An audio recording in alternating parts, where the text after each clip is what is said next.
Bom dia, pessoal. Vamos começar novamente a nossa disciplina de solos na forma EAD. E o assunto de hoje vai ser a adubação orgânica. Vamos aprender um pouco sobre o que é e como fazer a adubação orgânica. Acompanhe. Qual é a relação CN necessária para se fazer a compostagem? Na sua propriedade, aproveitando todos os produtos que você tem na propriedade sem precisar comprar em outro canto. Então, qual é essa relação necessária? Estudos apontam que o limite para a relação da compostagem ela varia entre 20:1 e 35:1. Quer dizer o quê? 20:1. 20 partes de carbono para 1 parte de nitrogênio. E também 35:1, que é 35 partes de carbono para 1 parte de nitrogênio. Mas, de uma forma geral, é melhor a gente fazer uma compostagem 30:1. 30 partes de carbono, 1 para nitrogênio. Então, pode ser a proporção em que os micro-organismos absorvem mais esses nutrientes.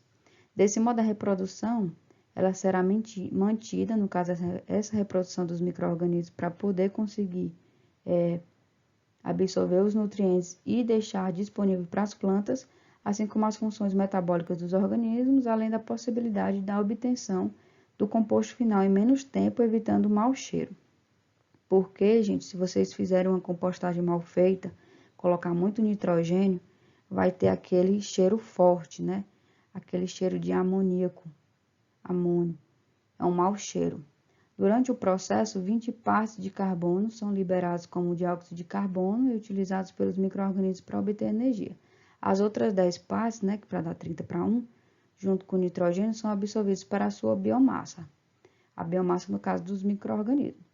Então, durante a compostagem, o resíduo entra em relação inicial de 30:1, você tenta colocar essa relação de 30:1, e quando atinge a maturidade, transforma-se em produto ou vermicomposto, que é o humus, com a relação 10:1. Então, você já pode pegar esse humus, esse composto, e adubar suas plantas. Ainda continuando a falar sobre a aula anterior de matéria orgânica, dentre as práticas alternativas de manejo conservacionista que priorizam o aporte da matéria orgânica no solo, podendo contribuir com o sequestro de carbono, destacam-se os seguintes sistemas. Os seguintes, né? Integração lavoura-pecuária, que eu vou falar um pouquinho sobre ele, a rotação de cultura, como também o preparo do solo, a incorporação de restos culturais, a fertilização, a adubação verde, como também a aplicação de adubo orgânico, tá?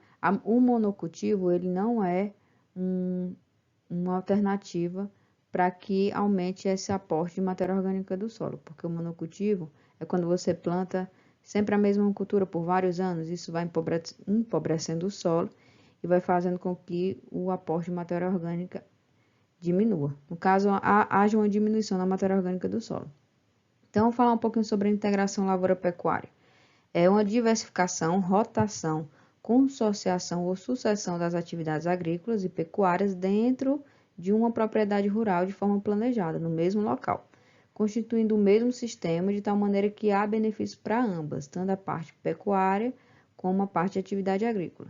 Possibilita, então, como uma das principais vantagens, que o solo seja explorado economicamente durante todo o ano, ou pelo menos na maior parte dele, favorecendo o aumento da oferta de grãos, de fibras, de lã, de carne, de leite e de agroenergia a custos mais baixos, como vocês podem ver aqui nessa figura. Não sei se vocês estão vendo aqui. Integração lavoura-pecuária. A rotação de cultura não sei se vocês estão lembrando, é um plantio sucessivo de diferentes culturas numa mesma área. É uma prática estabelecida para otimizar a produtividade. Então, é um plantio sucessivo de diferentes culturas. Não é ao mesmo tempo. Então, por exemplo, plantei milho, quando tirei o milho, plantei feijão. Quando tirei feijão, plantei, sei lá, arroz. O consórcio é diferente. O consórcio é quando planto milho e feijão ao mesmo tempo, tá? Então, o aumento da matéria orgânica do solo, particularmente em uma rotação compacta.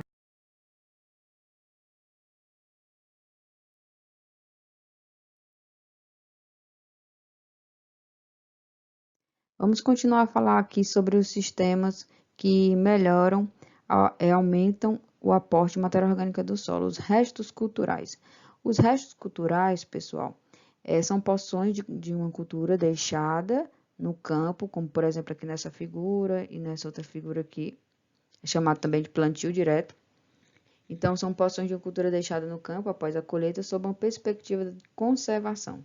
O manejo dos tecidos da planta que não são colhidos, como folhas, caules, ramos e raízes, é uma das práticas agrícolas que otimiza a produção das culturas pela disponibilidade e reciclagem de nutrientes. Então, o pessoal taca fogo aí no terreno, pensando que está arrasando, né? Na verdade, está empobrecendo o solo e a cada ano vai diminuindo a fertilidade desse solo, se você coloca fogo. O bom realmente seria colocar essa palhada para proteger o solo contra a erosão e diminuir assim a temperatura também, aumentar a matéria orgânica do solo. Tá ok? Tem também a adubação verde. A adubação verde é uma técnica que consiste em introduzir num sistema de produção a espécie apropriada para depositar sobre o solo ou incorporar sua massa vegetal. Os benefícios da prática de adubação verde, elas relacionam-se diretamente com o ganho da matéria orgânica no sistema, proporcionando a melhoria das propriedades físicas, químicas e biológicas. Físicas, pode falar da densidade do solo, diminui a densidade do solo, porque uma alta densidade do solo aumenta a compactação do solo, fazendo com que as raízes elas tenham dificuldade de crescer, por causa dessa compactação, né?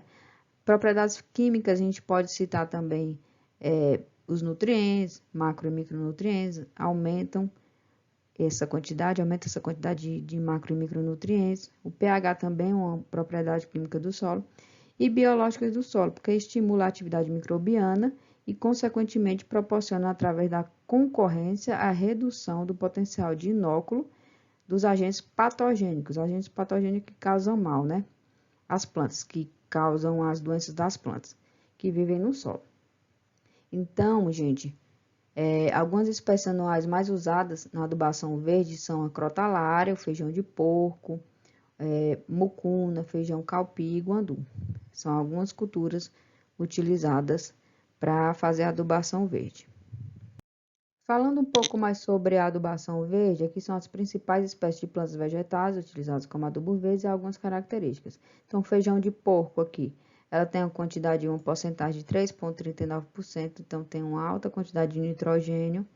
Todas elas, na verdade, essas espécies que são utilizadas como adubo verde, elas têm uma alta quantidade de nitrogênio, porque elas são leguminosas, né? As plantas dessa família, elas apresentam em suas raízes nódulos em consequência da penetração de bactérias do gênero Rhizóbio, que vão até as células corticais da raiz, provocando a formação destes nódulos. Então, a planta, ela fornece hidratos de carbono às bactérias e recebe em troca compostos nitrogenados. Então, tem essa associaçãozinha, viu? São consideradas ótimas para adubação verde por apresentarem riqueza em nitrogênio, tem muito nitrogênio, possui raízes ramificadas e profundas, como também é uma família numerosa encontrada em grande diversidade de clima e solo. Então, essas culturas, feijão de porco, crotalária, gandu, mucuna preta, elas são fonte de nitrogênio, de fósforo, como vocês podem ver aqui, e também fonte de potássio, ótimas para adubar o seu solo. Então, você planta, por exemplo, você quer melhorar seu solo. Não tem adubo orgânico, não tem adubação química. Você deixa lá, planta a crotalária, ou planta o feijão de porco, aí você retira, deixa um pouco no solo e aí você planta o milho ou feijão, entendeu? Então tem que deixar um tempo para melhorar o solo e aí fazer o plantio de outras culturas. Então essas plantas, elas por si só, já adubam o seu solo.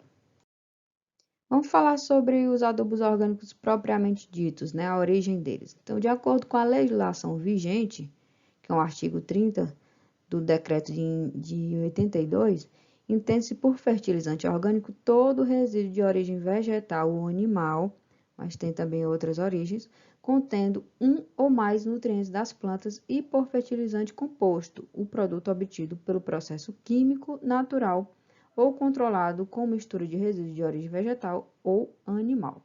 Então, a escolha do fertilizante orgânico está relacionada com a sua disponibilidade na fazenda. Vai depender do que você tem na sua propriedade para poder fazer esse adubo orgânico, entendeu? Então, vamos lá para a origem dos adubos. Tem a origem animal, origem animal, como vocês podem ver aqui. Então, o adubo orgânico de origem animal mais conhecido é o esterco, que é formado por excrementos sólidos e líquidos dos animais e pode estar misturado com restos vegetais. Sua composição é muito variada, porque vai depender se é esterco bovino, esterco caprino, esterco de galinha, né? São bons fornecedores de nutrientes, tendo fósforo e potássio rapidamente disponível, e o nitrogênio ele fica na dependência da facilidade da degradação dos compostos. Outra origem também é a origem vegetal. É grande a quantidade de restos vegetais remanescentes que sobra após a safra. O arroz e o trigo, por exemplo, eles deixam de 30% a 35%. E o algodão, cana, milho e cerca de 50% a 80% da massa original em forma de resíduo orgânico. Então, qualquer material orgânico no solo pode ser eventualmente reduzido em tamanho por pequenos animais e ser decomposto por organismos já neles presentes, ou que vêm do solo. Então, aqui, os adubos vegetais também podem ser utilizados, né? Que a gente pode falar também o adubo verde, que é um adubo vegetal. O resíduo da agroindústria, que é a vinhaça. A vinhaça e a torta de filtro são exemplos de resíduos da agroindústria. O que é essa vinhaça? É um resíduo produzido em grande quantidade nas destilarias de álcool. A vinhaça de cana-de-açúcar, por exemplo, quando você planta cana-de-açúcar, ela é rica em potássio e possui teores relativamente elevados de outros elementos. A maioria das aplicações vem sendo feita in natura em quantidade que varia de 50 a 200 metros cúbicos por hectare. Lembrando que 1 metro cúbico é igual a 1.000 litros, tá? Torta de filtro. A torta de filtro também é um resíduo da indústria açucareira, oriundo da filtração a vácuo do lodo retido nos clarificadores. É composto de resíduos solúveis e insolúveis na fase da calagem.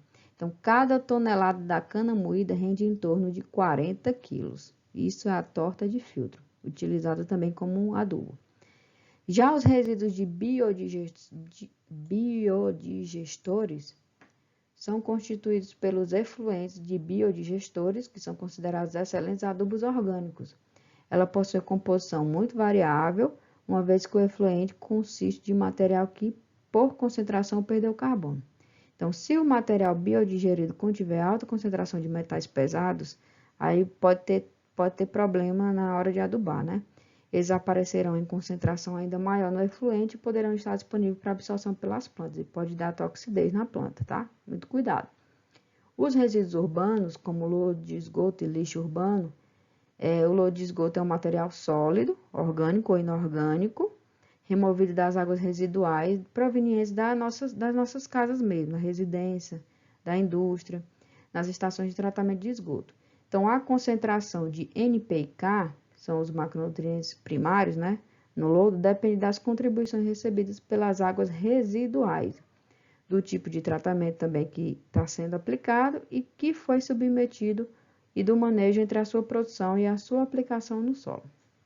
Já o lodo de esgoto também, né, ele possui o inconveniente de ser contaminado com agentes patogênicos e metais pesados, então tem que tomar muito cuidado na hora de utilizar.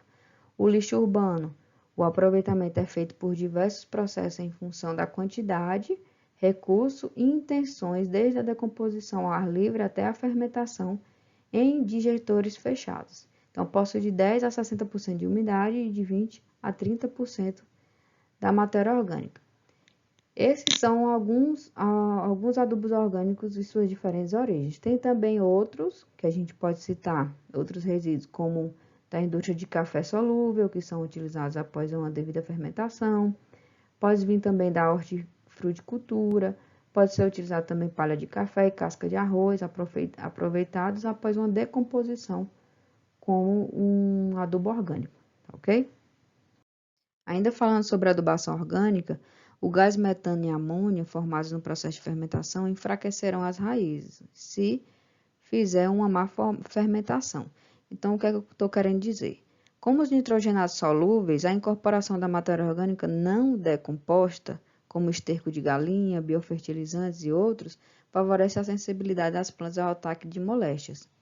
Então, se houver uma má decomposição desses adubos, como por exemplo um biofertilizante que você não fez de forma correta, não fez a decomposição de forma correta, a compostagem, o esterco de galinha que está muito fresco, e aí, havendo essa má decomposição, provoca a acidificação do terreno. O pH ele vai ficar muito baixo, então pela retirada de oxigênio, isso causa danos à germinação das sementes e desenvolvimento das raízes.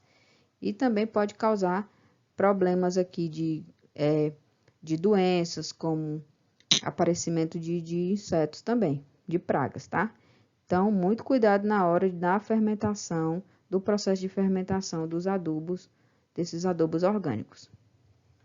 Lembrando que os produtos orgânicos a serem utilizados para fertilização, no caso a adubação, né, não podem ser provenientes de resíduos contaminados por metais pesados e componentes químicos tóxicos e agrotóxicos, que aí pode causar problema na planta, né? Então, qual a vantagem do adubo orgânico em relação ao químico? Eles possuem baixo potencial de salinidade às sementes, plântulas e micro-organismos, porque essa salinidade ela acaba fazendo com que a planta fique tóxica e tenha problema de assimilação dos nutrientes, deixando a ponta das folhas queimadas e acabando com a raiz. Um menor potencial de perdas de nutrientes por lixiviação, principalmente nos solos arenosos. Então, quando você faz adubação orgânica, protege esse solo, perdendo menos nutrientes ao longo do solo, principalmente nesses solos arenosos que tem a maior quantidade de macroporos, né? A maior possibilidade de fazer uma única adubação, ao invés de ter que fazer os parcelamentos, por conta que a adubação orgânica ela é completa. Então, o efeito da adubação orgânica é acumulativo, aproveitando os nutrientes por vários ciclos de produção. Então, se acumula no solo, você não precisa estar colocando tanto como o químico. A relação CN influencia na velocidade de decomposição e liberação dos nutrientes. Então, aqui uma dicasinha, porque eu não estou conseguindo aqui mostrar para vocês pelo apontador, mas eu vou riscar aqui para vocês. Ó. Aqui é uma prática para conhecer o alto ou baixo teor de matéria orgânica no solo. Você pega 1 litro de água limpa, coloca dentro do frasquinho que tem seu solo, e aí agita e mistura e deixa descansar um pouco. Deixa por um pouquinho e espera.